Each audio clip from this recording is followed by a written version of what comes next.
ברוך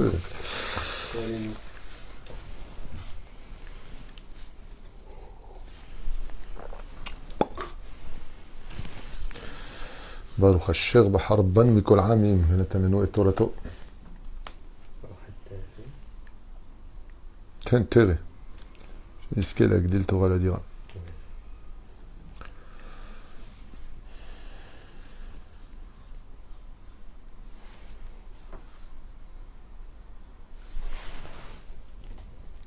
זהו, אפשר להתחיל. בעזרת השם יתברך, ערב טוב. On est ce soir mercredi 27 du mois de janvier, le Tu Bishvat.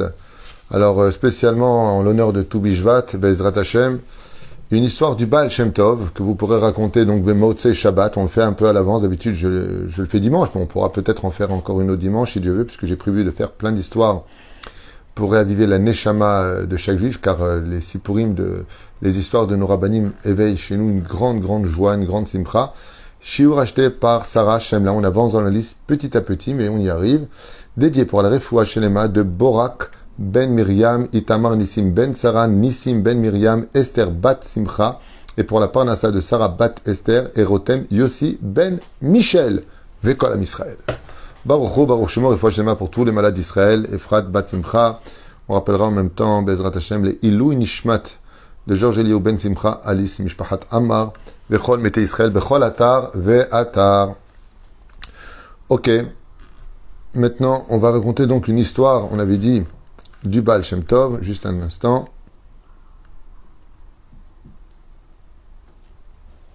Ok. On y est.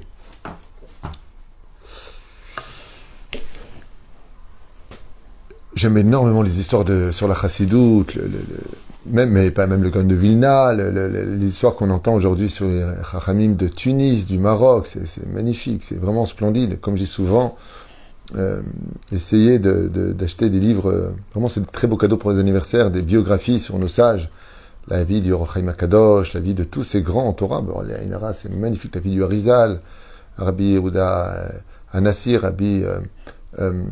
comment il s'appelle, j'ai fait la dernière fois un très beau rab, j'ai oublié son nom, magnifique, Le Patron avant tout, c'est un très bon livre.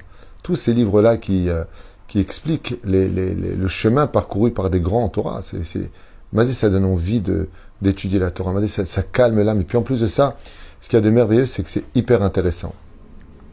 Ezrat Hashem, je trouve que c'est un petit peu le jardin du foyer. Quand on est à table et que on raconte une histoire, eh bien non seulement il y a une moralité qui en ressort, on est fier de celui qui la raconte, ça embaume la maison d'une kedusha, et ça donne envie de nous améliorer. Parce qu'on se dit, si lui il a réussi, peut-être que moi aussi je peux réussir. Mais là, la vérité, ça monte très haut. Donc on va voir ce que nous livre un petit peu l'histoire du Harizal. On va faire un récapitulatif un petit peu en arrière comme ça. On est, Le Harizal ou le Baal Shem Tov? Just a minute.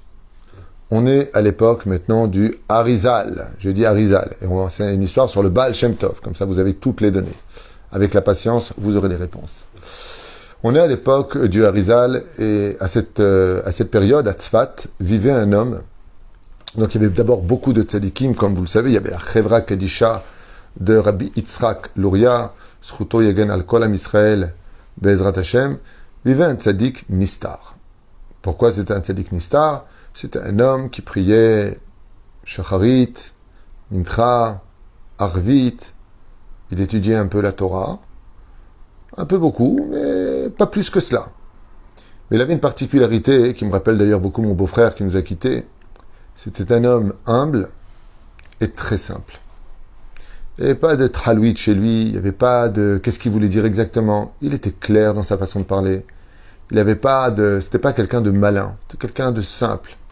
Et voilà qu'un jour, Hachem a ordonné au prophète Eliyahu Hanavi Zachor Letov, qui était donc dans le ciel, parce qu'on est à l'époque du Harizal, de descendre, enseigner la Torah et tous ses secrets à cet homme. Cet homme qui était si simple, si intègre. Pas un grand Torah, mais un homme parfait dans ses midotes, qui avait l'habitude de bien peser quand il vendait ses fruits et ses légumes sur le marché, être certain de ne voler personne, être certain quand il savait qu'une personne avait du mal à venir, il savait qu'il allait venir, il restait un peu plus ouvert pour lui. Et il faisait ses Teilim. C'était un homme simple, pas shoot, méode. Mais tellement, une base tellement pure, que Akadosh Baruch Hu a ordonné au prophète Eliyahu Nevi Zachor Letov de descendre sur terre pour lui apprendre toute la Torah et ses secrets. Eliyahu Nevi Zachor Letov, il a demandé à Dieu quel mérite a cet homme, si je peux savoir. Il lui a dit, car à l'âge de sa bar mitzvah, cet homme a accompli une mitzvah et un geste qui a fait trembler le ciel et la terre. Mon trône, qui Kivyachol, a dit Dieu, a tremblé. Donc, il mérite d'apprendre toute la Torah. Je fais une parenthèse importante, et je continuerai, donc ne perdez pas le fil, parce que j'ai vécu quelque chose semblable à cela, et je vous racontais de quoi je parle en 2 mots. Donc je fais une histoire dans une histoire, mais c'est pas grave. Quand j'étais à Vrech à Jérusalem, chez le Rav Aryeh Garbian, pendant 12 ans, où j'ai pu être à Vrech, je faisais beaucoup d'allers-retours et beaucoup de séminaires à l'époque, sans caméra, sans YouTube, sans tout ça. Je parle de ça il y a très très très très longtemps, il y a plus de 22 ans. On a reçu un jeune Avrech, j'étais donc responsable du Kollel, et mon frère en était le directeur. Il y a une personne qui est rentrée chez nous, qui passe rouga, sympathique, jeans, machin, truc chouette, et puis Ouitrazek, et il est devenu Haredi. Il est rentré au Kollel, et on a beaucoup hésité à le prendre, parce que pour rentrer au Kollel du Rav Aryeh, il faut être une sacrée tête au niveau de l'étude. Ça ne plaisante pas avec le Rav Aryeh, c'est l'heure, il faut être capable de répondre, patati patata. Ici, c'est pareil, sachez-le. Et j'ai eu le mérite d'étudier avec ce personnage pendant quelques mois. Et en l'espace de 1 an et demi, 2 ans, cette personne qui est rentrée chez nous, qui s'appelle Chaim, est devenue une lumière. Ça veut dire que les autres qui ont étudié la Torah bien avant lui, il les a dépassés. À un tel point qu'au bout de 4 ans d'études, il était capable, non pas de déstabiliser mon Rav, mais de poser des questions à mon Rav, où mon Rav disait, il faut que je vérifie quelque chose. Il allait chercher, malgré tout, dans les livres. Aujourd'hui, celui dont je vous parle est Posek Halacha. Il vit à Beth Shemesh d'ailleurs. Il est Posek Halacha. Il étudie aussi toutes les tendances. On était Chavruta, on s'est partagé un peu cette idéologie à l'époque. C'est un Gaon en Torah.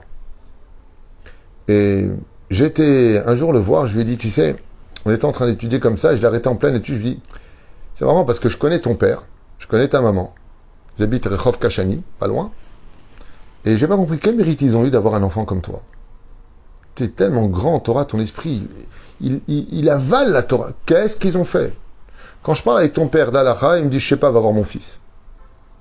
Quand je vois marcher dans la rue, je vois un homme tellement simple, mais tellement simple. Quel mérite il a eu d'avoir un fils Talmid Chacham comme toi, qui a tellement de bonnes midot, tellement humble. Mawassa. Il m'a répondu, je sais pas. Va lui demander. J'ai été voir son père. Je lui ai dit, est-ce que je peux vous prendre un instant? Je lui ai dit, je vous écoute. Je lui ai dit, voilà, je voudrais savoir, monsieur, c'est un Israélien bien sûr, donc je parlais en hébreu. Qu'est-ce que vous avez fait de tellement exceptionnel pour avoir non seulement un fils qui est dans la Torah et les Mitzvot, mais pour que vous sachiez un petit peu, remplace le Rav Yitzhak Yosef de temps en temps, à l'époque, à Moussaïov, à Jérusalem, quand le Rav Yitzhak Yosef ne pouvait pas venir, il venait le remplacer pour les cours. Vous imaginez un peu le niveau. Ma'asita, qu'est-ce que tu as fait pour mériter ça? Alors, comme ça, il me dit, très simple. Amaaretz, mamash. Il m'a dit, je n'ai l'oïdéa comme ça, je l'ai l'oïdéa, l'oïdéa klom. Il m'a dit, c'est Dieu ça qui a voulu, moi je sais pas. Alors je lui ai dit, bon, allez, on commençait depuis le début. Quand tu étais jeune, tu as fait une action, on arrive quand il est rentré à Tzahal. Il a fait son service militaire, et lui-même vient d'une famille traditionnaliste. Mais il y a une chose sur laquelle cet homme s'est toute sa vie attaché, c'est la valeur des bénédictions avant de manger, après de manger. Il va raconter que quand ils étaient en entraînement à l'armée ici en Israël, il était à côté d'une personne qui a sorti une pomme de son sac. Et la personne a voulu mettre la pomme directement dans sa bouche pour la manger. Il l'a frottée sur sa manche pour la consommer. Il m'a dit, ce que j'ai fait, c'est que je lui ai, comme un imbécile, comme ça, je lui ai tenu la main. Je lui ai dit, hey, faut dire la bracha. Je crois qu'on est voleur si on mange pas, si on mange sans bénédiction. Il m'a regardé comme ça, et d'un geste très violent, il m'a poussé ma main. Il vient pour mettre la pomme dans sa bouche et je lui retiens la main. À ce moment-là, il me regarde, ou tu lâches ma main, ou je vais t'en mettre une. Et j'ai répondu, fais ce que tu veux de moi, mais il faut absolument que tu fasses la bracha. Comment tu peux manger sans faire de bénédiction? En guise de réponse, il m'a envoyé une gifle qui m'a retourné la tête. Et il m'a dit, j'espère que tu as bien compris. Il vient pour prendre la pomme, la remettre dans sa bouche, je lui ai retenu sa main. Et avec des larmes, je lui ai dit, mais c'est tellement important, il faut faire la bracha. Quand il a vu qu'après avoir pris la gifle, et insisté, tellement j'avais mal qu'il ne fasse pas la bracha, il m'a dit, bon, allez, c'est quoi que je dois dire à toute vitesse que je me débarrasse de toi. Et là, avec un grand sourire, je lui ai dit, ah, Ichi, il n'y a pas comme le peuple d'Israël. Baruch, Ata, Hashem, Elokeinu, Melech Haolam, Boré, Peri, Haetz. Et quand il a dit cette bracha, j'ai crié Amen de tout mon cœur. Je lui ai dit, tu me dis que tu n'as rien fait. En plus, tu me parles d'un fruit.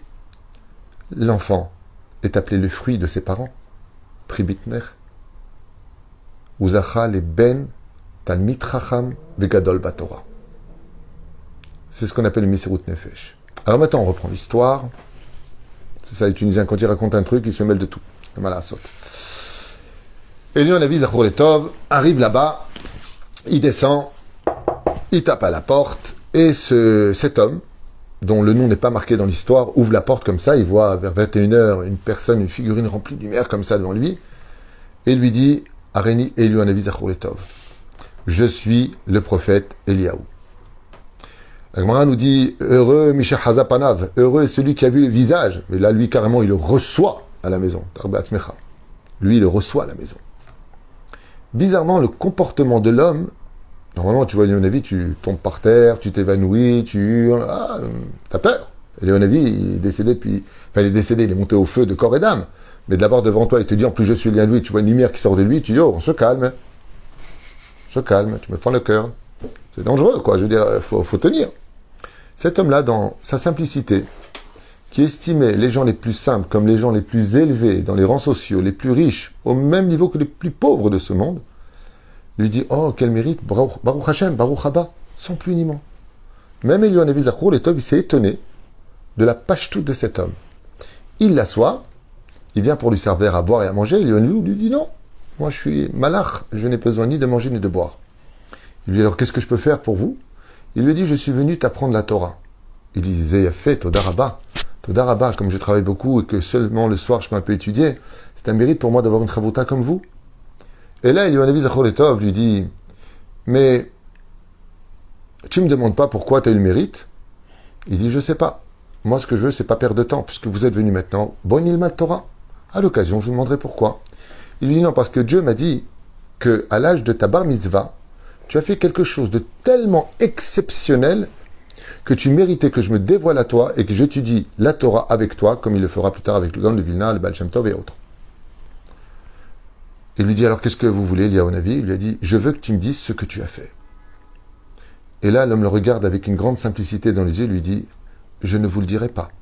Je n'ai jamais parlé de ce que j'ai fait à personne, ni dans ce monde et ni dans l'autre.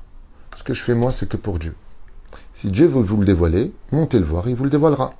Mais moi, je ne vous dirai pas ce que j'ai fait. Eliyahu Navi lui dit comme ça, si tu ne me dis pas quelle mitzvah tu as fait, je n'étudierai pas la Torah avec toi, et je remonte. Cet homme le regarde comme ça avec beaucoup de simplicité et beaucoup d'amour et lui dit, je comprends, je ne vous juge pas. Je n'ai pas le mérite d'étudier avec vous. Mais de vous dire qu'est-ce que j'ai fait comme mitzvah, vous ne le saurez pas de ma bouche. À ce moment-là, Eliyahu se lève et devant lui disparaît. Prend comme ça, c'est pas exactement devant lui. Il sort comme ça de la maison, il prend à gauche, encore à gauche. L'homme vient pour l'accompagner, il était juste derrière, il voit qu'il est déjà plus là.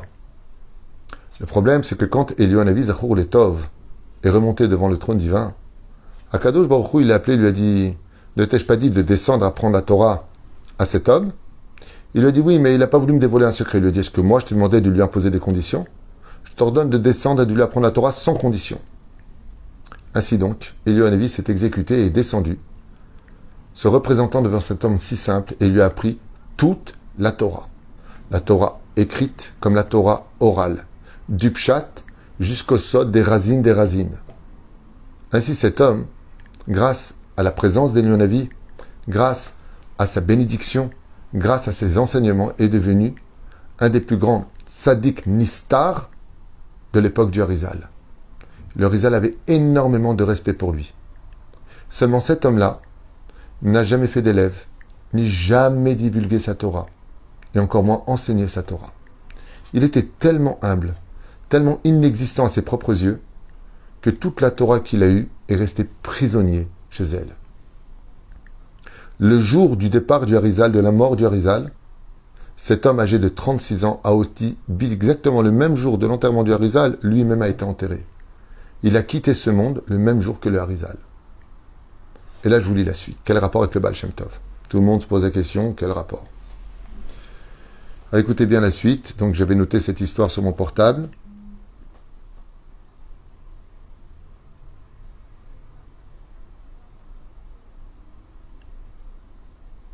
Voilà. Akadosh Baruch Hu a dit à cet homme, donc je voudrais juste vous le lire, Hachem ordonna à cette si belle Neshama, donc cet homme qui est décédé, qui montait au ciel devant le trône divin, Akadosh Baruch Hu l'a reçu avec toute la lumière, mais ne l'a pas fait rentrer au Olam Haba. Il l'a mis au Gan Eden. Pourquoi? Car Dieu lui a dit, une si belle Neshama qui a toute la Torah en elle, mais qui ne l'a pas diffusée, qui n'a pas divulguée, surtout accompagnée d'une conduite si exceptionnelle, d'une humilité sans pareille, investie d'une grande simplicité, combien la simplicité dans la Chassidut est important, qui correspondait à l'ensemble du peuple d'Israël le jour du don de la Torah et pendant toutes les générations. Ça veut dire que, cet homme-là, il aimait chaque juif de tout son cœur. Jamais il répondait à rien, il était toujours à sa place, tellement effacé comme le Sinaï. Akadosh Baruch Hu lui a dit, je te referai descendre sur terre. Et je veux que toute ta personnalité et que toute la Torah que tu as appris à l'époque du Harizal avec Elionavi renaisse en toi très rapidement pour que ce que tu n'as pas fait parce que tu es resté caché se dévoile. Et c'est ainsi, donc je vous lis maintenant, que dans la maison de Sarah et Eliezer en Ukraine naquit une Neshama exceptionnelle du nom de Israël. Pourquoi Israël? Parce que sa Neshama correspondait à toutes les midotes du peuple d'Israël, qui reflétait donc l'ensemble des âmes juives. Israël était un homme très simple. Il était, à certains moments de sa vie, de cocher, il s'occupait des chevaux, et puis, quand il s'est marié, il a été enseignant dans des petites classes de Talmud Torah, complètement ignoré de la population qui l'entourait. Seule sa femme connaissait le secret de sa grandeur en Torah, et y compris son beau-frère, qui était le grand rabbin à l'époque. Totalement caché malgré son érudition dans tous les domaines de la Torah écrite et orale, son attachement à Dieu sans pareil, son amour pour le peuple d'Israël, Baruch Hashem. C'est vers l'âge, on ne sait pas exactement à quel âge il avait quand il s'est vraiment dévoilé, mais selon l'histoire, c'est vers l'âge de ses 36 ans, qu'à cause d'une sorcière, écoutez bien, son beau-frère un jour, on lui a dit qu'il y avait une sorcière, une femme qui faisait de la magie noire, qui faisait des incantations avec des démons. Il a dit au Baal Shem Tov, va atteler les chevaux. Dans le beau-frère, c'est le grand rabbin. Il lui a dit au Baal Shem Tov, ne sachant pas qui il était, va atteler les chevaux. Baal Shem Tov s'est exécuté à atteler les chevaux. Et quand ils sont arrivés dans la demeure de la sorcière elle s'est moquée de tous les rabbins qui étaient là-bas. Seulement, il y avait le Baal Shem Tov. Et le Baal Shem Tov était juste derrière. Qu'est-ce qu'a fait le Baal Shem Tov qui portait le chapeau des cochers? Quand il a vu la sorcière, il a levé un tout petit peu son chapeau et une lumière intense est sortie de son front. La sorcière, quand elle a vu, elle s'est mise à crier. Elle s'est mise à crier, sortez, sortez cet homme de Dieu, je peux pas, je suis en train de brûler de l'intérieur. Le beau-frère s'est retourné, un homme de Dieu, mais lui c'est un cocher, de qui vous parlez? Je pensais que c'était lui. Il lui a dit, mais je parle de celui que vous appelez le cocher. C'est un prince de Dieu. La Goya comme ça, elle a crié. Le beau-frère, il lui a dit, je t'ordonne de me dire qui tu es. Attends, vous savez ça, regardez la suite. C'est magnifique. Comment se fait-il? Donc vous avez compris qu'à 36 ans, vers 36 ans, peut-être 34, 35, 36, je ne sais pas exactement, en tout cas nous avons marqué 36 ans. Comment se fait-il qu'il s'est dévoilé à 36 ans? Parce qu'il est mort à 36 ans. Et il s'était caché jusqu'à cette période. Tout est réparation dans ce monde. Seulement, la question qui était à poser, c'est mais pourquoi il s'est dévoilé d'un coup? Qu'est-ce qui a provoqué chez lui qu'il se dévoile? Moi, avant d'avoir lu cette histoire, j'ai toujours pensé que c'était Mina Shamim, la sorcière qui l'avait dévoilé. Pas du tout. Dieu n'aurait pas donné un tel mérite à une sorcière. Pas du tout. C'est qu'à cette époque, à l'époque du Baal Shem Tov, vivait un grand tzaddik du nom de Rabbi Adam Baal Shem. Il y avait un homme très très fort, Baal Roi HaKodesh, qui s'appelait avant le Baal Shem Tov, Rabbi Adam Baal Shem, qui connaissait aussi le secret des noms. Quand tu lui donnais le nom d'une personne, il savait exactement de qui il était la réincarnation. Qui alla voir le Baal Shem Tov, Rabbi Israël ben Eliezer, et lui raconta l'histoire de l'époque du Harizal avec ce fameux tzaddik Nistar, et lui dévoila qu'il n'en était autre que la réincarnation, qu'il était revenu. Et qu'est-ce qu'il lui dit? Il lui a dit, sache que du ciel, on attend de toi aujourd'hui que tu te dévoiles impérativement, afin que tu enseignes ta Torah si profonde, celle que tu vas faire renaître de l'étude la plus ésotérique dans un langage d'enfant, la Torah Trassidout. Comme ça lui a dit Rabbi Adam Baal Shem ou Baal Shem Tov. Il est impératif que tu te dévoiles. Pourquoi? Car sache que la Géoula finale viendra par le biais de l'étude si profonde et remplie d'amour qu'on appelle la Chassidout.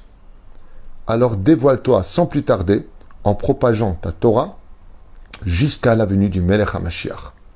Le Baal Shem Tov s'exécuta en se dévoilant, car il savait maintenant que s'il se dévoilait, c'était pour amener le remède, parce que j'appelle ça vraiment la chassidoute, le remède de toutes nos douleurs. Quand tu as de la chassidoute en toi, tu juges beaucoup plus facilement les autres.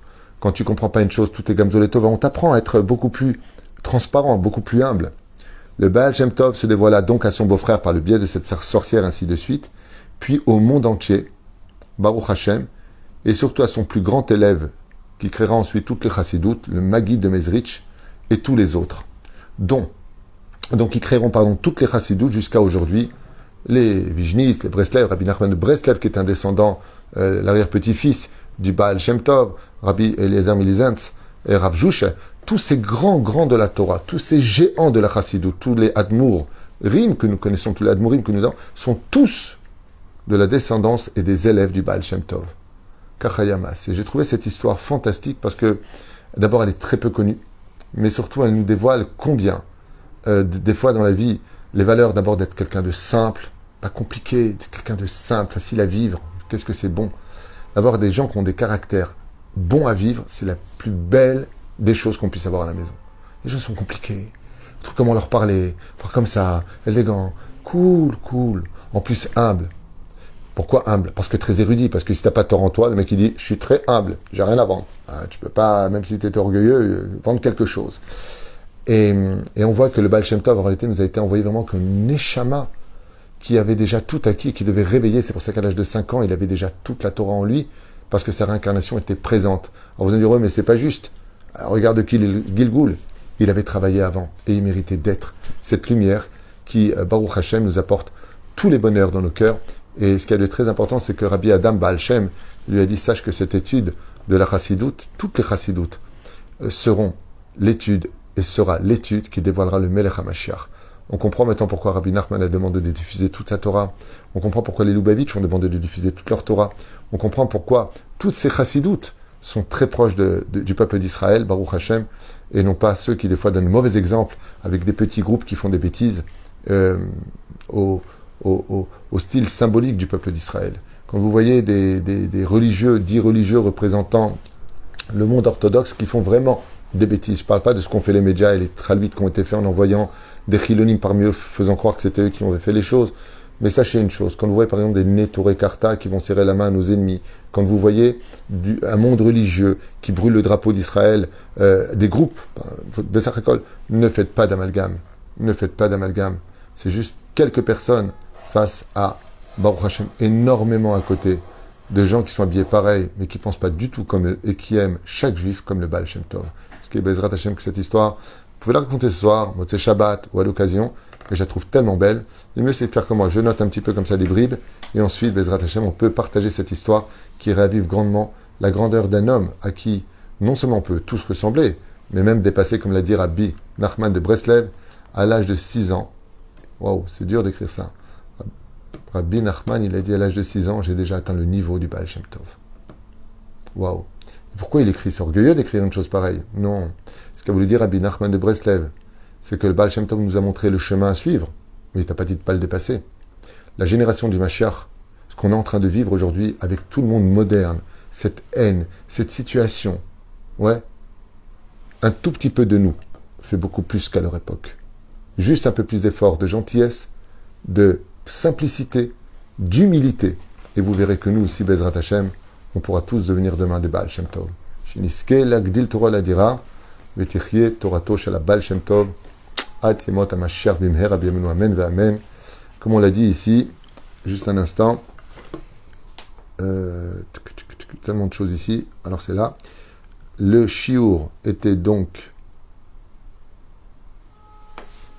Sarah Shemla Yekara, Bracha ve'atzlacha, que le mérite du Baal Shem Tov te protège, dédié pour la réfoua de tous les malades d'Israël, Bichlalam, Borak ben Miriam, Itamar, Nissim ben Sarah, Nissim ben Miriam, Esther bat Simcha, une grande parnassa pour Sarah bat Esther, Rotem, Yossi ben Michel, ve Kol Am Israël, Kol Tuv Elitraot.